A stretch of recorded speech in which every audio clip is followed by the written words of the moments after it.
प्रथम लेवल के दूसरे अध्याय में आपका हार्दिक स्वागत है। आपने प्रथम अध्याय में सिखाए गए विषय 100% प्रोडक्ट यूज पर अवश्य काम किया होगा। आज हम सीखेंगे दूसरा विषय सेलिंग। सेलिंग एक अनुभव यात्रा है। प्रोडक्ट यूज की गंभीरता प्रोडक्ट के प्रति जागरूकता पैदा करती है। प्रोडक्ट में हमारा विश्वास पैदा होता है, जो कि सेलिंग का एक मुख्य आधार है। सेलिंग एक ऐसा कार्य है जिसमें सुनने और जानने से भी ज्यादा कार्य करता है अभ्यास। जिस प्रकार खेल, एक्टिंग, सिंगिंग, नृत्य को केवल सुनने, जानने से नहीं सीखा जा सकता, बल्कि नियमित अभ्यास की जरूरत होती है, उसी प्रकार सेलिंग भी एक कला है और अभ्यास से इसमें निपुणता आती है। फर्क सिर्फ इतना है कि खेल के लिए आप स्पर्धा में जाने से पहले अभ्यास करते हैं, लेकिन सेल का अभ्यास सेल के मैदान में उतरने से ही हो सकता है। यदि शुरुआत में आपसे उतनी सेल नहीं हो पाती तो हिम्मत नहीं हारनी है या अपने आप के लिए ये सोच नहीं बनानी है कि मुझसे नहीं हो पाएगा। आप लगातार प्रयास करते जाएंगे तो धीरे धीरे निखार आता जाएगा।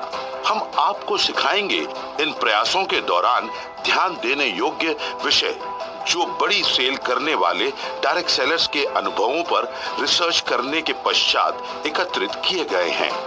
सबसे पहले हम बताएंगे घर पर एक डिस्प्ले वॉल बनाना है, जिसे हम अपनी दुकान कहते हैं। इसका मतलब होता है घर के मेहमान कक्ष की एक दीवार पर एक अच्छी रैक लगाना व आरसीएम प्रोडक्ट्स को उसमें सजाकर रखना। ये बहुत बेसिक कदम है जो किसी भी आरसीएम डायरेक्ट सेलर को पूरा करना ही चाहिए।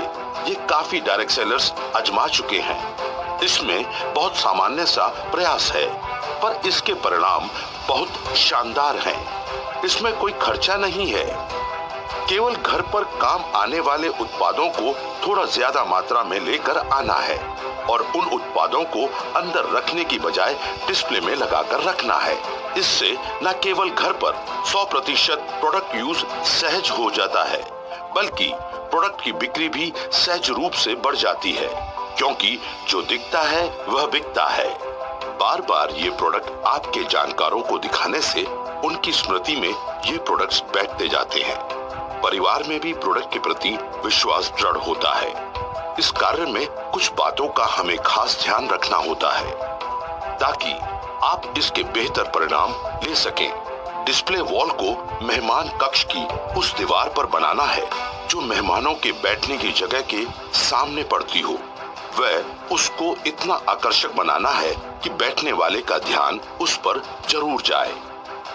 डिस्प्ले वॉल में आरसीएम प्रोडक्ट के अलावा अन्य कोई सामान ना हो। सभी प्रोडक्ट्स को कैटेगरी वाइज सजाएं, जैसे कि फूड आइटम एक साथ, न्यूट्री चार्ज एक साथ, होम केयर एक साथ। प्रोडक्ट इतने ज्यादा भी रखने की आवश्यकता नहीं है कि जो पड़े पड़े एक्सपायर हो जाए, वे इतने कम भी नहीं हो कि उपलब्धता का हमेशा अभाव हो जाए। जो प्रोडक्ट ज्यादा बिकते हैं वो थोड़े ज्यादा मात्रा में रखें, बाकी प्रोडक्ट कम कम मात्रा में रख सकते हैं। ऐसा प्रोडक्ट ना रखें जिसके बिकने की या आपके घर में उपयोग आने की निश्चितता ना हो।